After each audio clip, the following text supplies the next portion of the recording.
নমস্কার সবাইকে। আজকে করব রুই মাছের কালিয়া।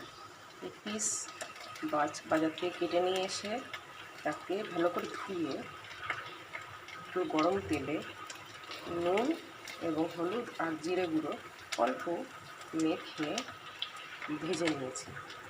তারপরে রেডি করে নিয়েছি টমেটো কুচি আর পেঁয়াজ এরকম আকারে কেটে নিয়ে, এতে কালিয়াতে ভালোভাবে মেশে, আর নিচে দুটো কাঁচা লঙ্কা, খুবই সোজা উপায়।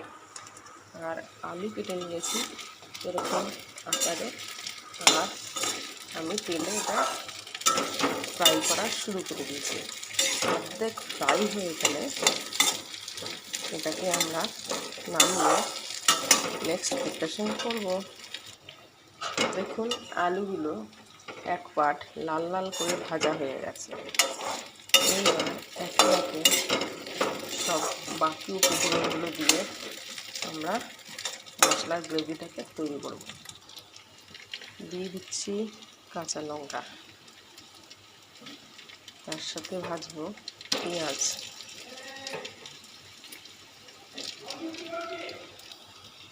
এইবার পেঁয়াজগুলো দিয়ে ভাজা ভাজা করে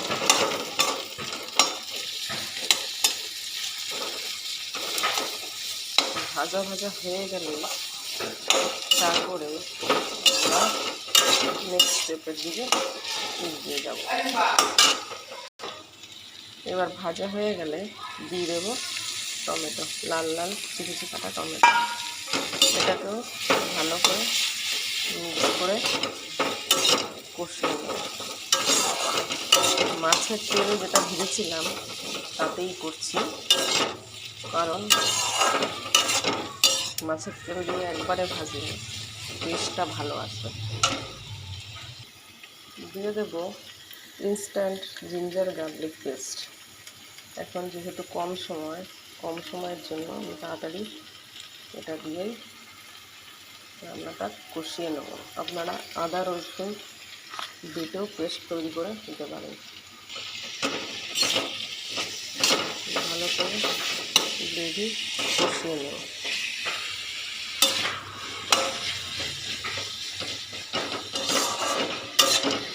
রান্নার মেন জিনিস হলো যতক্ষণ কষবেন রান্না, তার সুবাস, তার গ্রেভি কনসিস্টেন্সি এগুলো মিক্স হতে থাকে। যদি রেখে দিয়ে ছেড়ে দেবেন তাহলে কিন্তু হবে না, কষতে হবে। বাঙালি রান্না মানে কষা, না কষলে টেস্ট আসবে না, জিনিসগুলো মিশবে না।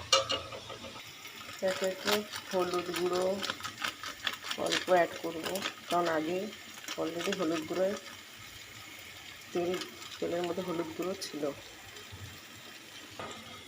দিচ্ছি জিরে গুঁড়ো। আমি বেশি ঝাল বা বেশি রিচ পছন্দ করি না, কারণ বাচ্চা খায়, তাই অল্প জিরে গুঁড়ো। দেখুন কষাতে কষাতে এরকম কনসিস্টেন্সি চলে এসছে। এরকম আসলেই বুঝতে পারবেন যে আপনার কষানো অলমোস্ট হয়েছে। এবার অ্যাড করছি একটু ফিশ মশলা, একটু টেস্ট আনার জন্য, বাচ্চার মুখে স্বাদ আনার জন্য। নইলে ফিশ মশলা ছাড়াও আপনি রান্নাটাকে কন্টিনিউ করতে পারেন। দিয়ে দেবো নুন নিজেদের স্বাদের মতো।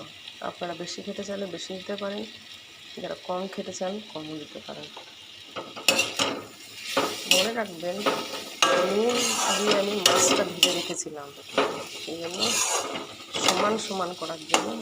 দেখুন মাখা মাখা হয়ে গেছে। এবার মেশাবো একটু জল। এবার কষার মধ্যে জল দেব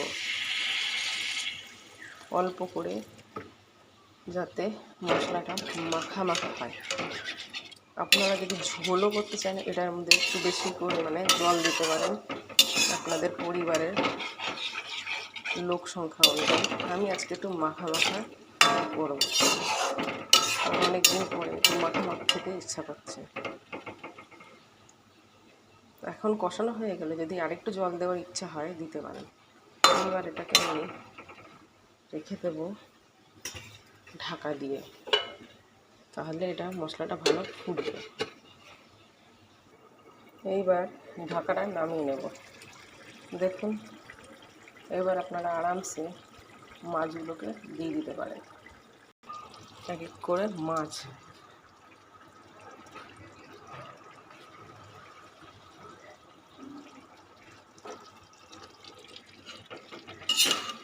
এবার নাড়াচাড়া করে এগুলোকে একটু ঝোলে ডিপ হওয়ার জন্য আবার কিছুক্ষণ দিয়ে ছেড়ে দিন। আপনাদের মনে হলে একটু জল অ্যাড করে দিতে পারেন। আলু চেক করে নেবেন, কেটে অলমোস্ট হয়ে গেছে।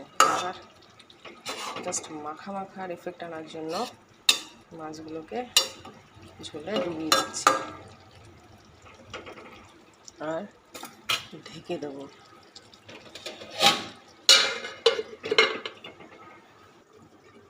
ঢাকাটা নামিয়ে নিলে দেখুন রেডি আমাদের রুই মাছের কালিয়া। এবার আমি গ্যাসটা বন্ধ করে দেবো। এবার আপনার গরম ভাতের সাথে বানিয়ে নিন, গরম ভাতের সাথে সার্ভ করে খেয়ে আনন্দ নিন। আর আমার ভালো লাগলে আমার লাইক করুন আর শেয়ার করুন। খুবই ইজি বাঙালিয়ানা নর্মাল সাধারণ বাঙালি পরিবারের রান্না।